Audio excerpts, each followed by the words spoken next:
সুনিতা উইলিয়ামসকে নিয়ে চিন্তা বাড়ছে গোটা বিশ্বের। সম্প্রতি তার একটি ছবি সামনে এসেছে। রোগা চোয়াল ভাঙা সেই ছবি দেখে চমকে উঠছে বিশ্ব। কবে সুনিতাদের আনতে উড়ে যাবে ইলন মাস্কের মহাকাশযান? ফিরে এলে পৃথিবীতে মানিয়ে নেওয়ার ধকল কতটা নিতে পারবেন ভারতীয় বংশোদ্ভূত মহাকাশচারী?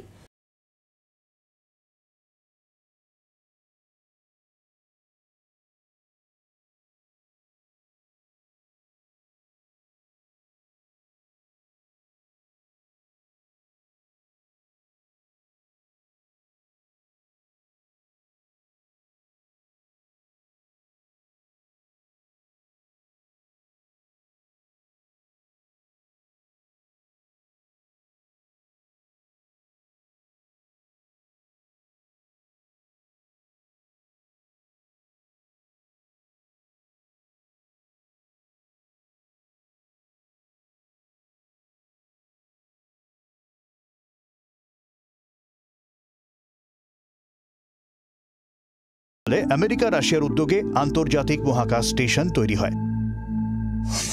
পৃথিবী থেকে 400 কিলোমিটার উপরে ভেসে থাকে আইএসএস।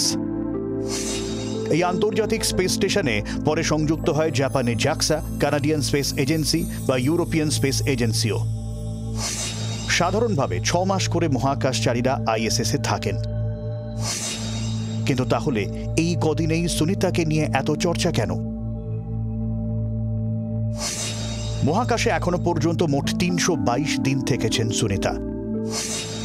মহিলাদের মধ্যে সবচেয়ে বেশি স্পেস ওয়াক সুনিতার 7 বার।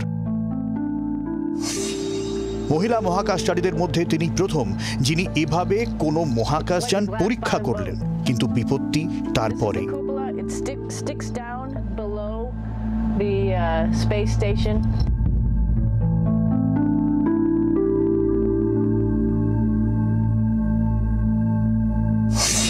আইএসএস এ স্টারলাইনার ডক করার চেষ্টা করতেই বিপত্তি শুরু। স্টারলাইনারে হিলিয়াম লিক করতে শুরু করে।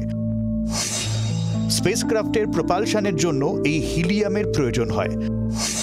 স্টারলাইনের 28টি থ্রাস্টারের মধ্যে 5টি বিকল হয়ে যায়। এর জেরে সুনিতা ও ব্যারিকে আন্তর্জাতিক স্পেস স্টেশনে রেখেই ফিরে আসে স্টারলাইনার। এতেও রেকর্ড। এই প্রথম কোনো মহাকাশযান মহাকাশচারীদের নিয়ে গিয়ে ফাঁকা ফিরে এলো। এবার প্রশ্ন, কেন সমস্যায় সুনিতা? সুনিতার ব্যারি যাওয়ার আগেই আন্তর্জাতিক স্পেস স্টেশনে 7 জন মহাকাশচারী ছিলেন। আরও 2 জনের আচমকা আগমনে অতিরিক্ত চাপ পড়ে স্টেশনে। মহাকাশ যাত্রা এতটাই ব্যয়বহুল ও অঙ্ক মেনে হয়, দুমদাম করে কাউকে নিয়ে যাওয়া, নিয়ে আসা বা থাকার ক্ষেত্রেও সমস্যা। 8 দিনের অভিযান দাঁড়িয়েছে 5 মাসে। এই 5 মাসে সুনিতা উইলিয়ামস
বাংলার আওয়াজ, বাঙালির আবেগ, জি 24 ঘন্টা।